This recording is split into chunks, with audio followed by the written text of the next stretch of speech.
Carlos Henrique Vasconcelos, Peninha. Fui chefe de reportagem do Jornal do Brasil de 94 a 97, 96, não me lembro bem.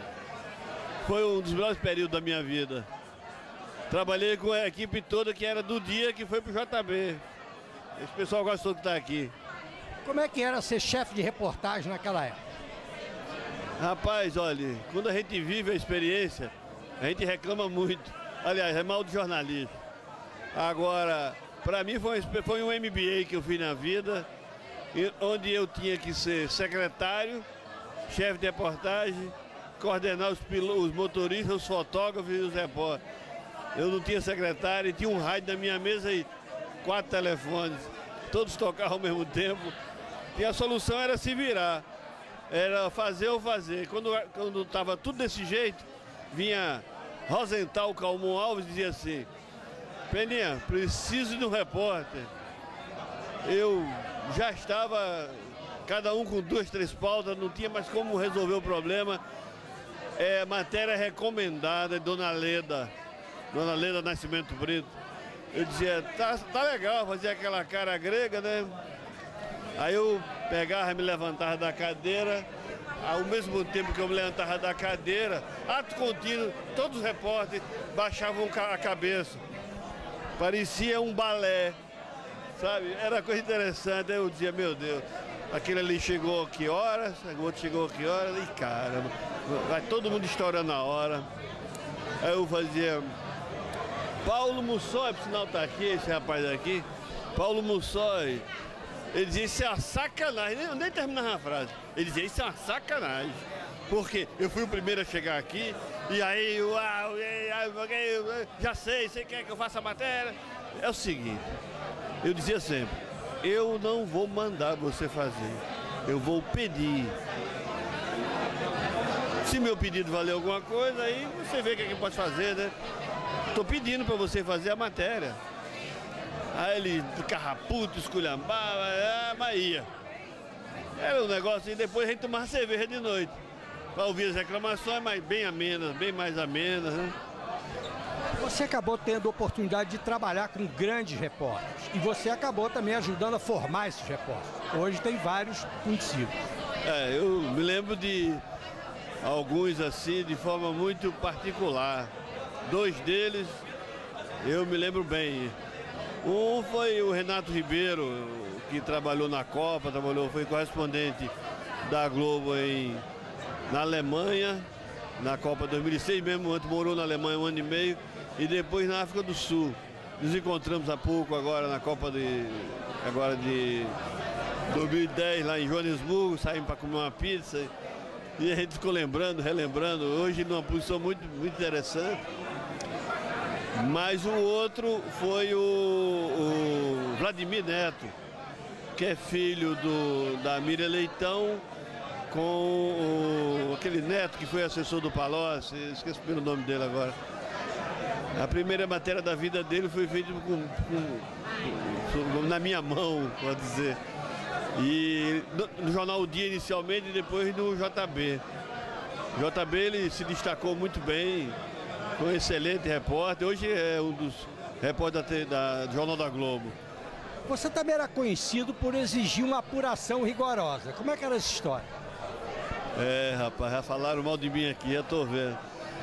Não, veja bem, eu sempre fui muito profissional nas coisas que eu fazia. Então, eu queria que as pessoas, que o repórter, ao ser pautado, ele cumprisse todas as etapas da apuração, ou seja, identificasse o problema, a situação, o produto, o principal ponto, foco da notícia, e entrevistasse todas as partes.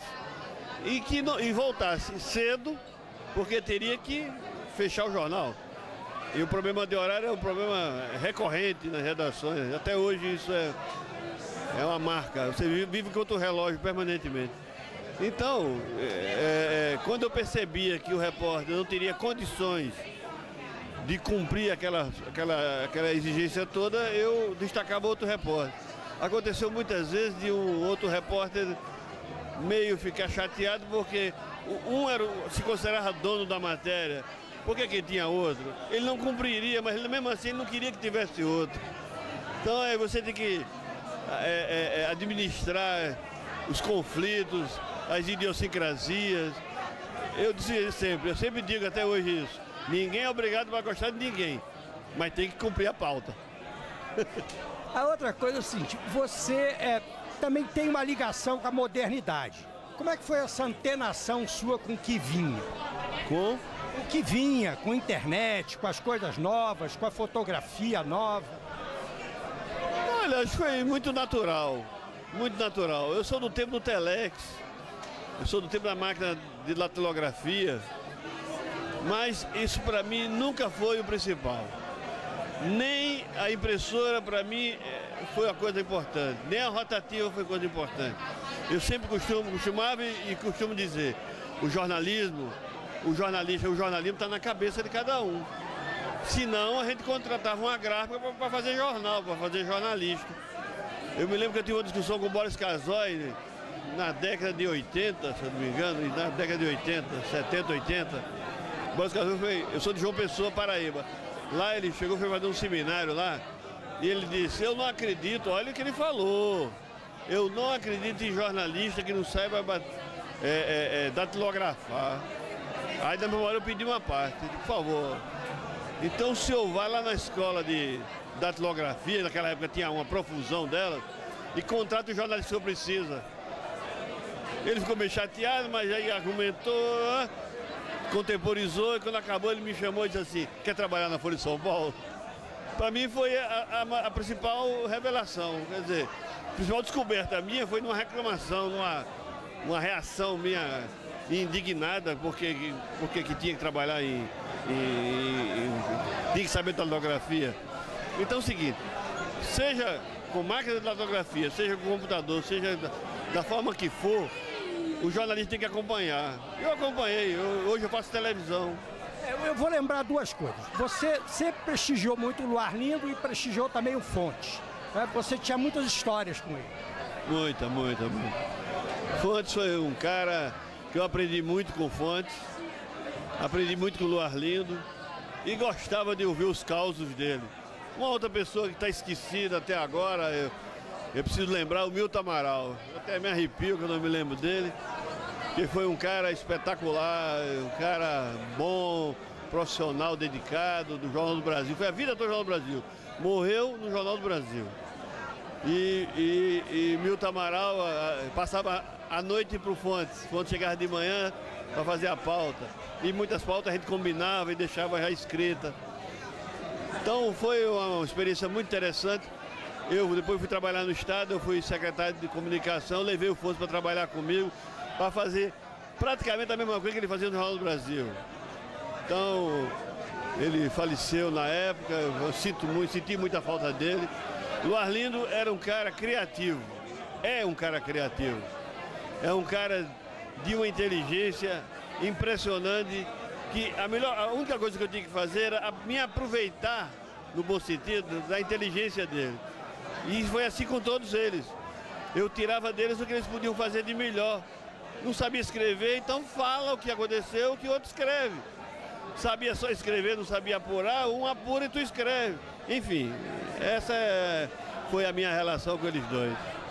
Vestido de soldado, a matéria era essa. Como é fácil ser policial no Rio de Janeiro. E aí eu andei pela cidade, prendi gente, dei dura, parei em trânsito, sabe? Foi uma loucura e deu primeira página, foi uma repercussão. O Maurício, aquele que faz plantão de polícia. Não, Maurício, esqueci o nome dele, mas todo mundo sabe quem é. Faz plantão de polícia, faz um teatro. Ele conta sempre essa história, que aí eu prendi todo mundo, é uma coisa de louco. E deu uma repercussão enorme. Eu fiz muita matéria boa, mas essa foi a que ficou. Aí o pessoal lembra mais. E agora a mensagem para o Alfredo, nós vivemos muitas noites não dormidas, mas salvamos muitas vezes o nosso jornal e trabalhamos. Trabalhamos no dia e no JB. Quantas vezes a gente tinha o jornal pronto e nós mudamos o jornal da madrugada. Foi muito bom trabalhar com você. Parabéns por essa memória aqui, rapaz, que eu vou te contar. Esse Jornal do Brasil foi uma das melhores coisas que aconteceram na minha vida e você fez parte dessa história também. Vou ler o livro com muita vontade, muito amor, porque esse jornal marcou história e vai deixar muita saudade de todo mundo. Acabamos de falar com o Peninha. Um abraço para o Alfredo. Obrigado, Peninha.